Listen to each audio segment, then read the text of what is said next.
बोलो भारत माता की जय जवान। हावजनी भूमि माथी हाकलो फटकारवा मोरो आवे ई हाले नो हाले ने? तो बोलो जय जवान। रस्तो नहीं जड़े तो रस्तो करी जवाना, रस्तो नहीं जड़े तो रस्तो करी जवाना। अरे साहेब खेडूत छीए एम थोड़ा कई मुंजाईन मरी जवाना।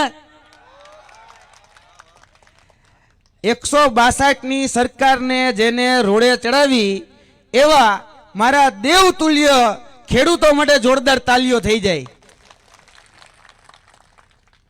સાહેબ જે ગામમાં તલાટી મંત્રી નહોતા આવતા ઈ ગામમાં ઓલા મુખ્યમંત્રી કિસાન મંત્રી જેટલા મંત્રીઓ એટલા બધા ગમબૂટ પહેરી નાટા મારી દીધા। આ ખેડૂતોની તાકાત છે, આ ખેડૂતોની એકતાની તાકાત છે।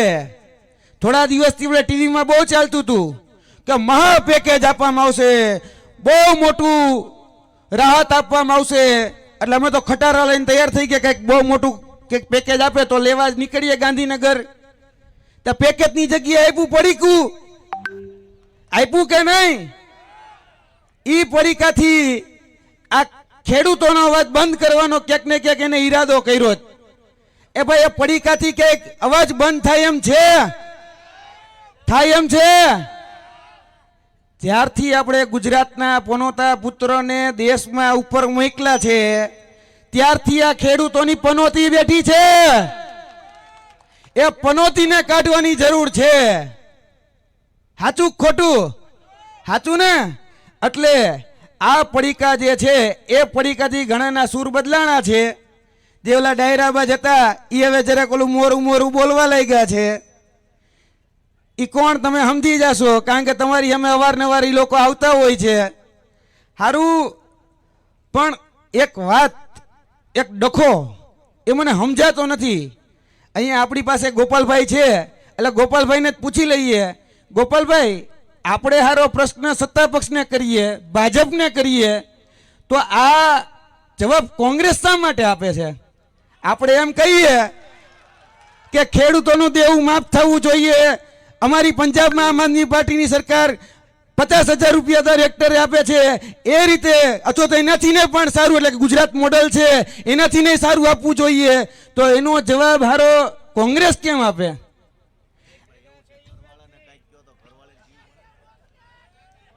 એટલે આમાં કે કોક અને કંઈક કરે કોક એના જેવું છે। पाछा क्या मुजरो करे ए शब्द वपराय नहीं मारा थी कारण के हूँ शिक्षित घर में शिक्षित बाळक छू।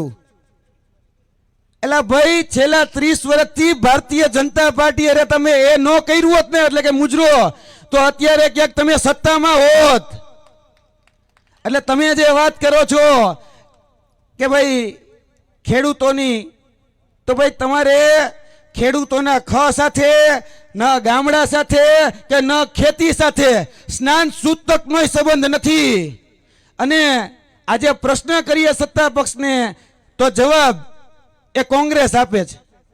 એટલે ક્યાંક ને ક્યાંક મને એવું લાગે છે કે મૂળ વાંક ક્યાં છે ને ઈ ભાગ બટાઈનો હોવો જોઈએ કે એની દુકાન બંધ થઈ ગઈ એટલે એલું કહેવાય ને દુખે છે પેટમાં પણ કૂટે હે માથું। એટલે એની પેટમાં ત્યાર રડાય કે આ ગોપાલભાઈ કે ઈસુદાનભાઈ કે હેમંતભાઈ ખવા ઈ જો આગળ નીકળી ગયા તો અમારી દુકાનો બંધ થઈ જશે, અમારા રિસોર્ટ હમણાં નવા બનાવ્યા છે ઈ બંધ થઈ જશે। એટલે તકલીફ ત્યાં છે। અને બીજું હમણાં તો નવું ટ્રેન્ડિંગમાં આવે છે જ્યાં જ્યાં ગોપાલભાઈની કે ઈસુદાનભાઈની કે હેમંતભાઈની જ્યાં જ્યાં સભા હોય ત્યાં કોક આવે પ્રશ્ન પૂછવા માટે બક બક બક બક કરતા આવી જાય, ડખ ડખ ડખ કરતા આવે। એટલે ના આવે આપણે કઈ વાંધો જ નથી, લોકશાહી છે, આપણને પ્રશ્ન પૂછે આપણને કોઈ વાંધો નથી। પણ જ્યાં પ્રશ્ન પૂછવાના હતા ત્યાં કેમ પ્રશ્ન ન પૂછ્યા? હમણાં ગતરોજની હું ગોપાલભાઈ ઇટાલિયાની ગાંધીધામની સભા જોતો હતો રાતે તો એ ગાંધીધામની સભામાં હતા એ આગેવાનો આવીને પ્રશ્ન પૂછતા હતા તો મારે એ આગેવાનો ને કહેવાનું ભાઈ ક્યારેય નરેન્દ્ર મોદી સાહેબની સભા હોય અને એમાં ક્યારે પ્રશ્ન પૂછવા ગયા છો કે સાહેબ વારાણસીની બેઠકમાં તમે જીતા છો તો અહીંયા તમે શું કામ કર્યું ક્યારે પૂછવા ગયા? ત્યાં નહીં ગયા હોય. અમિત શાહ અમારા ગાંધીનગરથી મેમ્બર ઓફ પાર્લામેન્ટ છે તો ત્યાં પૂછવા જાવ ને કે તમે અહીંયા શું વિકાસના કામ કર્યા, તો અહીંયા પૂછવા નહીં જાય. કેમ? કારણ કે અહીંયા ઢીંડા ભાંગી નાખે. સાચું ખોટું? બાકી જો પૂછવું જોઈએ તો હું પ્રશ્ન આપું. આ જે ધારાસભ્ય હતા ગાંધીધામથી એ ધારાસભ્યને જઈને પૂછો કે કચ્છમાં 50% શિક્ષકોની ખાલી જગ્યા છે, તમે શું કર્યું? પ્રશ્ન પૂછવા જ પૂછો. આ મુન્દ્રા પોર્ટ જે છે બાજુમાં, યા મુન્દ્રા પોર્ટમાંથી 5,000 કરોડનું 15,000 કરોડનું ડ્રગ્સ આવે છે, તો તમે શું કરો છો? એ ધારાસભ્યને જઈને પ્રશ્ન પૂછો ને. પણ નહીં પૂછી શકે. એ પ્રશ્ન ત્યાં નહીં પૂછે. પ્રશ્ન ગોપાલભાઈને, કિશુદાનભાઈને કે હેમંતભાઈને પ્રશ્ન પૂછે. એટલે પ્રશ્ન પૂછેનો વાંધો નથી, પણ પ્રશ્ન ત્યાંય પૂછો કે તમારા ગાંધીધામથી નજીકમાં આવેલી શ્યામજી કૃષ્ણ વર્મા યુનિવર્સિટી છે જે કૌભાંડોનો અડ્ડો બની ગઈ છે, જ્યાં ભ્રષ્ટાચાર સિવાય કઈ નથી, એ યુનિવર્સિટીમાં કૌભાંડ રોકવા માટે તમારા ધારાસભ્યએ શું કર્યું? જઈને પ્રશ્ન પૂછો. આ ગાંધીધામમાં સરકારી નોકરી રહેવા નથી દીધી, પ્રાઇવેટમાં મુન્દ્રામાં બધી જગ્યાએ જે તમામ જે સહકારી ક્ષેત્રો તેનું પ્રાઇવેટીકરણ કે ખાનગીકરણ કરી નાખ્યું, તો ત્યાં કેમ પ્રશ્ન નથી પૂછતા? એટલે આ નવો ટ્રેન્ડ ચાલ્યો છે. અને અહીંયા કોઈ પૂછવા માંગતો અને આવ્યા હોય તો ગોપાલભાઈ બોલવાના જ છે. એટલે કોઈની મનની મનમાં ન રહે. જેને જે પૂછવું હોય એ આવીને પૂછી શકે. અમે તમતારે ખુલ્લા મનથી ખુલ્લા દિલથી જવાબ આપવા માટે તૈયાર છીએ. પણ ક્યારેક એ પ્રશ્ન પૂછજો, કારણ કે એ આગેવાન શ્રી આવ્યા હતા ગાંધીધામથી, અને એને કહેવા માંગુ છું કે જ્યારે પરસોત્તમભાઈ રૂપાલાએ જે વાણી વિલાસ કર્યો હતો અને જે બેનું દીકરી ઉપર ટિપ્પણી કરી હતી, તો ત્યારે જાહેર સભામાં જઈને પરસોત્તમ રૂપાલાભાઈને પ્રશ્ન પૂછવા હતા ને, ક્યાં કેમ સિંહ મીંદડી બની જાય છે ભાઈ? ત્યાં કેમ નથી પૂછાતા પ્રશ્ન? એટલે પ્રશ્ન જે પૂછવાનો છે એ સત્તા પક્ષને પૂછવાનો છે, કારણ કે સત્તા પક્ષને સવાલ હોય, જેને કામ નથી કર્યું એને સવાલ હોય. એટલે પૂછો જઈને પ્રશ્ન એ હર્ષભાઈ સંઘવીને કે ભાઈ તમારા પ્રધાનમંત્રીએ જે અદાણી અંબાણીના પ્રધાનમંત્રી છે એને 2018માં એવું કીધું હતું ખેડૂતોની આવક ડબલ થઈ જશે, પણ એ ખેડૂતોની આવક ડબલ ન થઈ, પણ એ ગૃહમંત્રી અને જે અત્યારના સુપર સીએમ છે એની આવક 5 ગણી થઈ ગઈ. જાવ ને, હિંમત હોય તો જઈને પ્રશ્ન પૂછો ને. ત્યાં નહીં પૂછાય. કેમ? ઢીંડા ભાંગી જાય. સાચું ખોટું? આપણે બધાય આ મંચના માધ્યમથી સરકારને કહેવા માંગીએ છીએ કે જે તમે પડીકું આપ્યું છે એ પડીકું અમને મંજૂર નથી. અમારી એક જ માંગ છે કે ભાઈ જે રીતે પૂંજીપતિઓના જે ચંદ પૂંજીપતિઓ છે એના તમે 21 લાખ કરોડ જો માફ કરી શકતા હોય, અદાણી જેવાના 32,000 કરોડ જો માફ કરી શકતા હોય, તો અમારા આ દેવતુલ્ય ખેડૂતોનું દેણું શા માટે માફ ન કરી શકો? આ દેવતુલ્ય ખેડૂતોનું દેણું એ માફ થવું જોઈએ, નહીતર 2027માં આ ખેડૂતો ભાજપના સુપડા સાફ કરી નાખશે. આ માધ્યમથી સરકારને મેસેજ છે કે કૃષિ પ્રધાન દેશ હતો, આ છેલ્લા 78 વર્ષમાં તમે બધાએ ખેડૂતોનો ઉપયોગ કરીને ખુરશી પ્રધાન દેશ બનાવી નાખ્યો છે. એટલે તમને બધાને ખુરશીનો બહુ મોહ છે, પણ યાદ રાખજો આ ખેડૂત નહીં હોય તો એ ખુરશીનું શું કરશો? એ ખુરશી પર બેસવા માટે પેટમાં અન્નનો દાણો નાખવા માટે આ ખેડૂતો જોશે. એટલે આ ખેડૂતો માટે આપણે આજે ફરી વખત આ ભાણવડની ભૂમિ ઉપરથી ભેગા થયા છીએ, ત્યારે એક અપીલ આ માધ્યમથી સરકારને પણ કરવી છે કે ભાઈ અહીંયા સૌથી મોટું વરણ એ માલધારી વરણ બેઠું હશે.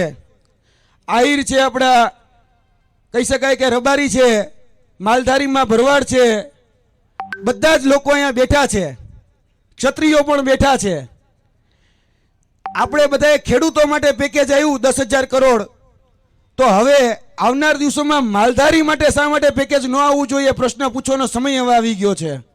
કારણ કે આપણા માલધારી ગાય ઢોર રાખતા હોય તો એને નાખવા માટેનો જે દાણચા કહેવાય એ હવે દિવસે ને દિવસે મોંઘું થતું જાય છે.